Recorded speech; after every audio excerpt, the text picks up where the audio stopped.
Morning everyone, welcome back to my channel. আজকে আবার সেই সানডেতে ছোটো কাকু এসেছিল। ছোটো কাকু যাওয়ার পর আর ভিডিও করা হয়নি। অ্যাকচুয়ালি ছোটো কাকু ছিল আমাদের বাড়িতে, সোমবারে গেছে, তারপর আর ভিডিও করা হয়নি। আর আজকে হলো শুক্রবার, আর লাস্ট দুদিন এই বাড়িতে আমাদের শুক্র শনি, সানডেতে আমরা শিফট করে যাচ্ছি। তো যাওয়ার আগে লাস্ট দুটো দিন ভাবলাম ভিডিও করি। অ্যাকচুয়ালি এই ঘরটাতে এই ফ্ল্যাটটাতে আমাদের অনেক অনেক অনেক মেমোরিজ আছে। 2 বছর আমরা এখানে ছিলাম, অনেক মেমোরিজ।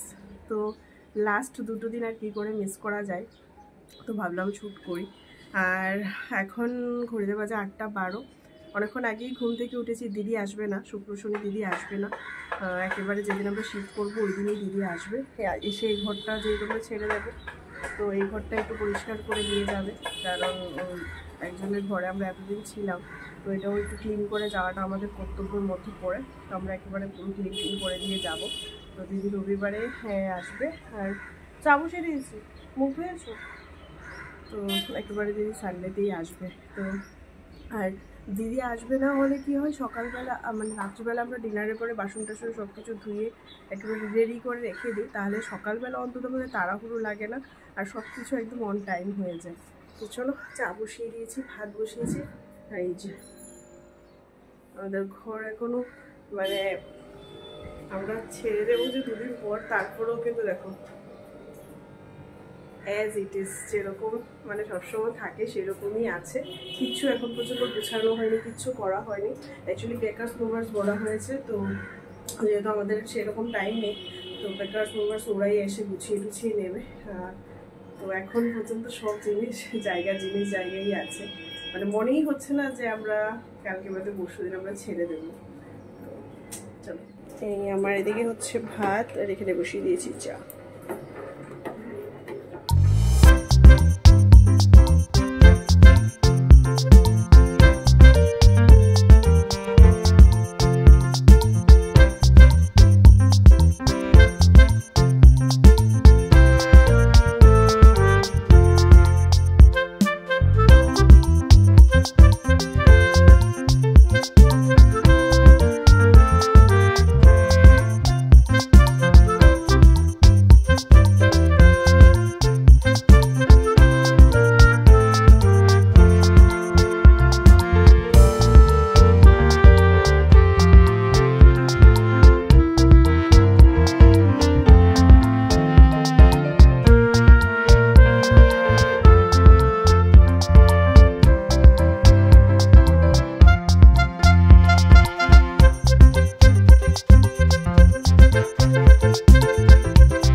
রান্না করে গ্যাস ট্যাস মুছে বাসন সব ধুয়ে হলো। আজকে আমাদের খাবার দাবার, এখানে আমার ব্রেকফাস্ট, লাঞ্চ, আর এটা হলো কচুর শাক।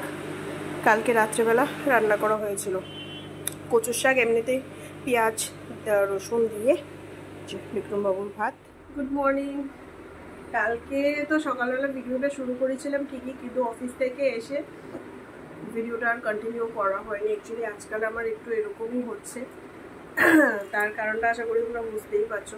এসে কালকেও কিচ্ছু এখন পর্যন্ত গুছাইনি। আজকে স্যাটারডে, কালকে এই টাইম থেকে মোটামুটি শিফটিং শুরু হয়ে যাবে, জিনিসপত্র অলরেডি বের হওয়া শুরু হয়ে যাবে। ভাবছি আজকে রাত্রেবেলা এসে টুকিটাকি আমার যেগুলো ধরো ওয়াল হ্যাঙ্গিং বলো বা কিছু কী বলে এগুলোকে, ফটো টোটো যা যা আছে এগুলো সব আজকে এসে খুলবো। খুলে এগুলো আমি নিয়ে নেবো, কারণ বড় বড় জিনিসগুলো বেকার প্রকাশ নেবে। বাট এই ছোটো জিনিসগুলো যদি ওরা না নেয়, তাহলে এগুলো আমার আর নেওয়া হবে না, এখানেই থেকে যাবে। আর আজকে আসবে মোটামুটি সন্ধ্যে নাগাদ আসবে এসিটা খুলতে। এসিটা খুলে আজকেই ওই বাড়িতে ফিট করে দেবে। এসি ফ্যান যা আছে সব কিছু আজকে খুলে নেবে, কারণ কালকে যেহেতু আমরা শিফট হচ্ছি না। তো শিফট হওয়ার পরে প্যাকার্স মুভার্সরা সব জিনিসগুলো ওইখানে গিয়ে আবার ইনস্টলেশন করবে। আর তার মধ্যে যদি আবার ইলেকট্রিশিয়ান গিয়ে কাজ করে, ছোট জায়গার মধ্যে সব কিছু খুব গ্যাদারিং হয়ে যাবে। এই কারণে প্ল্যান করা হয়েছে এসি লাইট ফ্যান যা আছে সব কিছু আজকেই ফিট করা হবে। জাস্ট একটা কি দুটো লাইট থাকবে, যেগুলো বাল্ব থাকবে, যেগুলো কালকে যাওয়ার সময় বিক্রম খুলে নিতে পারবে। আর ফ্যান ট্যান খুলে নেওয়া হবে, মানে একটা রাত্র না হয় একটু কষ্ট হবে, কোনো অসুবিধা নেই, কারণ এত গরম পড়েন যে ফ্যান ছাড়া ঘুমানোই যাচ্ছে না। তাও যদিও আমরা এই যে ফ্যান অন করেই ঘুমাই, কারণ মোটামুটি ভালোই গরম পড়েছে, তাও এগুলো আজকেই শিফট করতে হবে। তো আমি তো অফিসে গেলে সেই আবার বেরোতে বেরোতে সন্ধ্যে, তার আগে তো আর পসিবল না। তো বিক্রমের যেহেতু আজকে স্যাটারডে আছে, তো অফিসের পরে তারপরে এসির যে লোকটা ওটাকে নিয়ে আসবে, আসলে সব কিছু আজকে ওই বাড়িতে নিয়ে যাবে। বিকালবেলা এসে আর এটা পাওয়া যাবে না। আর আমি কাপড় টাপড়গুলো এখানেই ভাঁজ করে রেখেছি, এখন আর আলমারিতে রাখিনি, কারণ এমনিতেও কালকে সব কিছু আলমারি থেকে বের করেই গুছাতে হবে। তো এই কারণে কিছু আর আলমারিতে রাখার দরকার মনে করিনি। তো চলো, দিদি তো আজকেও আসেনি, মানে এই লাস্ট দুটো দিন আমার জন্য একটু বেশি হ্যাপটিক হয়ে গেছে, কারণ একে তো ফ্ল্যাট ছাড়ছি, একটা মনের মধ্যে একটা কীরকম যেন একটা ফিলিংস হচ্ছে, তার উপরে অফিসও আছে, তার উপরে দিদিও এই দুদিন ছুটি নিয়ে বসে আছে। এবার কি করা যাবে, ছুটি চেয়েছে তো আর কিছু করার নেই। তো যা কালকে দিদি আসছে, কালকে আর আসলেও কি কালকে এই বাড়িতে সেরকম কোনো কাজ হবেও না, জাস্ট একটু বাসন ধোয়া আর ঘরটোর ঝাড় মোছা এইটুকুই। কারণ কালকে কাপড় চোপড় কিছুই কালকে মানে ধোয়াবো না, যেমন বেডশিট টেডশিট এগুলো আজকে ভাবছি চেঞ্জ করব না। তার কারণ হলো যেহেতু কালকে শিফট হচ্ছি, তাহলে আজকে চেঞ্জ করবো, তারপরে শিফটিংয়ের পরে আবার ধোয়া দিই। তো এই কারণে এগুলো আজকে আর চেঞ্জ করব না, মানে কালকে ধোয়াবো না। দেখি আমি মানডেতে ওয়ার্ক ফ্রম হোমের জন্য অ্যাপ্লাই করব। তো ওয়ার্ক ফ্রম হোমটা হয়ে গেলে তাহলে মানডেতে বাড়িতে থেকে অফিসের কাজটাও করতে পারবো, আর একটু একটু করে কাপড় চাপড়গুলোও ভাঁজ টাজ করে ঠিকঠাক করতে পারবো। তো এই হলো ব্যাপার। আর আমার জানি না কেন মানে এরকম হচ্ছে, এই মানে কটা দিন যাব সে হঠাৎ করে না মাঝরাত্রেও যেমন ঘুম ভেঙে যাচ্ছে এবং ভোরবেলা ঘুম ভেঙে যাচ্ছে, এই কথাটা মনে হচ্ছে যা একটা দিন চলে গেল, আর মাত্র এতটা দিন, আর মাত্র মানে এই কদিন, মানে এরকম করতে হতে না আমার এই কয়েকদিন যাবত মানে ঠিকঠাক যেমন মানে ঘুম হচ্ছে, বাট যেমন ঘুম ভেঙে যাচ্ছে, মানে হঠাৎ করে মনে পড়ছে আর মাত্র এই কয়েকটা দিন এই ব্যালকানিটাতে এই যে আমার সব গাছ ফাছগুলো, তো সব তো নিয়েই যাবো, সবগুলো আমার সঙ্গে সঙ্গেই যাবে। তারপরেও মানে বলে না অনেক স্মৃতি, যেহেতু 2 বছর ছিলাম, আর আমাদের মেয়েরা আর কি আমরা যেখানেই থাকি মানে নিজেদের মতো করে গুছিয়ে নিই, নিজেদের সংসার মনে করে, ভাড়া বাড়ি তো আর মনে করিনি, নিজের বাড়ি মনে করি, সেইভাবে গুছিয়েছিলাম, সাজিয়েছিলাম। তো ওই কারণে একটু বেশি খারাপ লাগছে আর কি। তো কোনো ব্যাপার নেই, ওই বাড়িতে গিয়েও আবার সব কিছু ঠিকঠাক হয়ে যাবে, প্রথমে 1-2 দিন একটু খারাপ লাগবে। আর ঠাকুমা প্লাস এই ফ্ল্যাটের আরও যারা আছে অ্যাপার্টমেন্টে, সবাই তো মানে এত ইয়ে করছে, মানে ঠাকুমার সঙ্গে দেখা হলেই মানে ঠাকুমা পুরো পারলে যেমন মানে কেঁদে ফেলছে, এরকম তোরা চলে যাবি। তো বলছেন কোনো টেনশন করো না, আমরা কাছাকাছি আছি, রোজ দেখাই হবে। তো কী আর বলবো। আর অ্যাকচুয়ালি ঠাকুমার সঙ্গে না খুব ভালো একটা বন্ডিং ছিল, যেমন আমাদের যে কোনো ধরনের অনলাইন থেকে কোনো ধরনের কোনো পার্সেল এলে আমরা তো বাড়িতে থাকতাম না, কুরিয়ার বয়কে বলে দিলেই হতো নিজে ঠাকুমার কাছে দিয়ে যাও, ঠাকুমা আমাদের পার্সেল রেখে দিত, মানে সব কিছুতে ঠাকুমার কাছ থেকে সত্যি খুব বেশি হেল্প পেয়েছি। আর অ্যাপার্টমেন্টের প্রত্যেকটা লুকই খুব ভালো, আমাদের সঙ্গে সবার খুব ভালো বন্ডিং, সবাই আমাদেরকে খুব ভালোবাসে। অ্যাকচুয়ালি মানে সবার কাছে মনে হয় আমাদের ফ্যামিলিটা একদমই নিরিবিলি, 2জন মানুষ, সারাদিন বাড়িতে থাকি না, সেই রাত্রিবেলা একটু আসি। তো সবার সঙ্গে ভালো একটা রিলেশন এখানে তৈরি হয়েছে, আশা করি এটা থাকবে, যদি আমরা এই আশেপাশে ভবিষ্যতেও থাকি, আশা করি এটা সবসময়ই থাকবে। তো চলো, এবার বিক্রম গেছে স্নান করতে, স্নান করে এলে তারপরে আমি যাব স্নান করব। কালকে রাত্রেবেলা রান্না করে রেখেছিলাম সজনে ডাঁটা আলু দিয়ে মাছের ঝোল। আস্তে আস্তে সজনে ডাঁটার দিন আসছে না, তো এই মানে কচি সজনে ডাঁটাগুলো আমার বেশ ভালো লাগে, কিন্তু সজনে ডাঁটাগুলো একটু মোটা হয়ে গেলে, এর মধ্যে বীজ হয়ে গেলে আমার আর ভালো লাগে না খেতে। তো এই কচি সজনে ডাঁটাগুলো বেশ ভালো লাগে। মাছের ঝোল করেছিলাম, ডাল করেছিলাম, একটু বেশি করেই রান্না করে রেখেছি, দেখি আজকে রাত্রে রান্না করবো না, কারণ আজকে টুকটাক একটু গোছাতে হবে। আর এই প্ল্যান আছে আমি অফিস থেকে আসার পর রাত্রেবেলা একটু ও বাড়িতে যাবো, ছোটো কয়েকটা জিনিস গিয়ে আমরা রেখে আসবো। যারা প্যাকার্স প্রোভার্স ওরা তো বড় জিনিসগুলো নিয়ে যাবে, এবার ছোটো কয়েকটা জিনিস, ফটো যে এরকম তোমাদের বললাম ওয়াল হ্যাঙ্গিং এই সমস্ত হেন তেন, এইগুলো ভাবছি আমরা ব্যাগে করে গিয়ে স্কুটিতে করে ওই বাড়িতে রেখে আসবো। এই যে বেডরুম থেকে আমাদের এখানে যে টিউব লাইটটা ছিল, লাইট খোলা হয়ে গেছে, এসি খোলা হয়ে গেছে, এদিকে টিউবলাইটটাও খোলা হয়ে গেছে, জাস্ট এখন একটা বাল্ব আছে। এই যে ডাইনিং রুমের ওই লাইটটা খোলা হয়ে গেছে, আর ওইদিকে একটা লাইট বাকি আছে, মানে ফ্যান একটা বাকি আছে, এটা কালকে খোলা হবে। আর এই যে ঠাকুর ঘরটাও আমি মোটামুটি প্যাক করে নিয়েছি, এগুলো আমি গুছিয়ে নিয়েছি।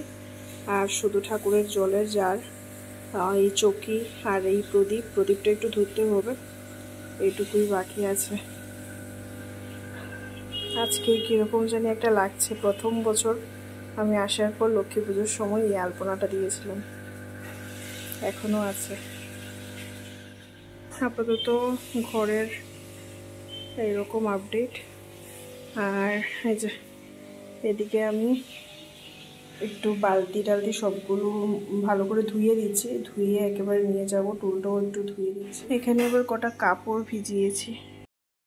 আর এই যে এই ঘরটা ছোটো কাকু এসেছিল সেদিন, ওই দিন নিচে এই ব্যাটটা পাতা হয়েছিল। আমার আমলকিগুলো শুকিয়ে গেছে, এগুলো এই কৌটোর মধ্যে ভরে নেব। আর এগুলো বের করা হয়েছে, এগুলো আস্তে আস্তে সব কিছু প্যাক করতে হবে। আস্তে আস্তে বলতে শেষ, আজকের রাতটাই লাস্ট এই বাড়িতে আমাদের। পর্দাগুলো খুলে দিয়েছিলাম, জাস্ট আমি ওই দিন একটা দিয়েছিলাম, যেহেতু ছোটো কাকু এসেছিলো, আমরা এই ঘরে শুয়েছিলাম, তো জানলাটা দিয়ে প্রচুর আলো আসে, এই কারণে পর্দাটা দিয়েছিলাম। কত স্মৃতি।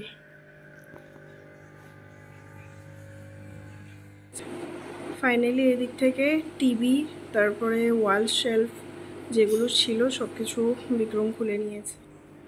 মার সঙ্গে এই জাস্ট একটু আগেই কথা বলছিলাম। বিক্রম অ্যাকচুয়ালি জানালার যে পর্দার ক্লেম টেম সবগুলো নিজেই খুলেছে।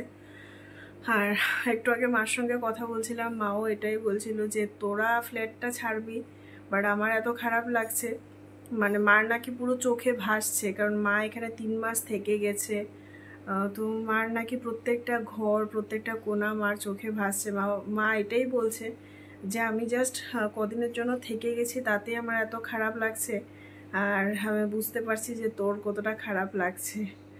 তো অ্যাকচুয়ালি মা তো সবই বুঝতে পারে, আর আমাকে খুব ভালো করেই জানে যে আমার পুরনো জিনিসের প্রতি সত্যি কথা খুব খুব বেশি একটা মায়া। মানে পুরনো জিনিস আমার যেই কোনো, মানে আমার একটা সাধারণ মানে টুথব্রাশও যদি হয় পুরনো, যেটা আমি ইউজ করছি সেটাও ফেলতে আমার খুব কষ্ট হয়। তো সেই জায়গাতে 2 বছর ছিলাম, ডেফিনেটলি খারাপ তো লাগছে। আর দেখতে দেখতে 11:30 বাজে, আজকের রাতটাই এই বাড়িতে লাস্ট নাইট। ডিনার এখনও হয়নি, ও আস্তে আস্তে একটু একটু করে এগুলো খুলছে, আর আমি সব কিছু প্যাকেটে প্যাকেটে ছোটো ছোটো যতটুকু সম্ভব আমাদের আমি আস্তে আস্তে করে এগুলো গুছাচ্ছি। আর বাকি তো বড় বড় জিনিস যা আছে সব তো ওরাই করবে কালকে। সকালবেলা দিদি আসলে দিদিকে নিয়ে আবার ওর ফ্ল্যাটে যাবো একটু, কারণ একজনকে আমরা বলেছিলাম ফ্ল্যাটটা অ্যাকচুয়ালি ক্লিন করে দেওয়ার জন্য, বাট বলে না যে সামনে না থাকলে কাজে সেই ফাঁকিবাজি, তো এই হলো অবস্থা। উনি ঠিকঠাকভাবে ক্লিন করেননি, সত্যি কথা একদমই ক্লিন মানে বলতে গেলে করেই নি, সেই নামমাত্র শুধু করেছে। তো এটাই ভাবছি, 2 বছর আগে যখন এই ফ্ল্যাটটাতে এসেছিলাম, সত্যি কথা ফ্ল্যাটটা এরকম ছিল না। যারা আমার প্রথম মানে বিয়ের পর আমি যখন এই ফ্ল্যাটে এসেছি, যারা আমার ভিডিওগুলো দেখেছো তারা জানো যে আমি অনেক কষ্ট করে সত্যি কথা ফ্ল্যাটটা গুছিয়েছি, পরিষ্কার করেছি, ক্লিন করেছি, অনেক কষ্ট করে। ফ্ল্যাটটা এরকম ছিল না, মানে খুব খুব খুব বেশি নোংরা ছিল, মানে অবভিয়াসলি কেউ না থাকলে যা হয় আর কি। আর এখানে জলে তো যা আয়রন, তো ওই আয়রনের কারণে ওয়াশরুম টোয়াশরুমের খুব বেশি বাজে অবস্থা ছিল। বাট আমরা থাকতে থাকতে থাকতে থাকতে আস্তে আস্তে সব কিছু গুছিয়েছি, পরিষ্কার করেছি, এখন ফাইনালি কি এটা একটা ঘর মনে হয়। তো ওই ফ্ল্যাটটাও সেমই অবস্থা। দেখি কালকে তো কিছু গুছগাছ করতে পারবো বলে মনে হয় না। সোমবার দিনটা অফিস থেকে করেছি, ওয়ার্ক ফ্রম হোম নিয়েছি, চেষ্টা করবো যতটা বাড়িতে থেকে আস্তে আস্তে একটু একটু করে গুছানো যায়। জানি ডেফিনেটলি একদিনে এটা কোনোভাবেই পসিবল না, আর আমি একদিনে ট্রাই করবো না। আস্তে আস্তে সানডে একটু একটু করে গুছানোর চেষ্টা করব। তবে এইখানের মতো এত আর পারবো না, সত্যি কথা। এবার আমার আর মনটাই ভাল লাগছে না, মানে একদমই ভাল লাগছে না। মানে চলো, আমি অ্যাকচুয়ালি এটা এক্সপ্লেন করতে পারবো না। চলো কালকে পরশু দু একটা দিন আমাদের জন্য খুব খুব খুব বেশি ঝড়ের ঝাপটা আসতে চলছে। তো তার জন্য মেন্টালি প্লাস ফিজিক্যালি সব দিকে প্রিপেয়ার থাকতে হবে। তো চলো এর সঙ্গে আজকের এই ভিডিওটা এখানেই শেষ করছি। যদি কিছু ভালো লেগে থাকে তাহলে প্লিজ ভিডিওটা ছেড়ে যাওয়ার আগে অবশ্যই একটা লাইক কমেন্ট শেয়ার করো। নতুন বন্ধুরা অবশ্যই চ্যানেলটিকে সাবস্ক্রাইব করো। নতুন বাড়ি থেকে আবার নতুন ব্লগ করার চেষ্টা করব, আর একটু একটু করে তোমাদের সঙ্গে সব কিছুই শেয়ার করার চেষ্টা করব। আর লাস্ট টাইম আমার পুরনো বাড়িটা যারা যারা আমার ভিডিও দেখো তারাও আশা করি আমার এই ব্যালকনি থেকে ভিউ, জানালার পাশ থেকে ভিউ অবভিয়াসলি তোমরাও খুব মিস করবে, আর আমি তো করবই। তো চলো টাটা, আবার নতুন একটা ভিডিও নিয়ে দেখা হবে।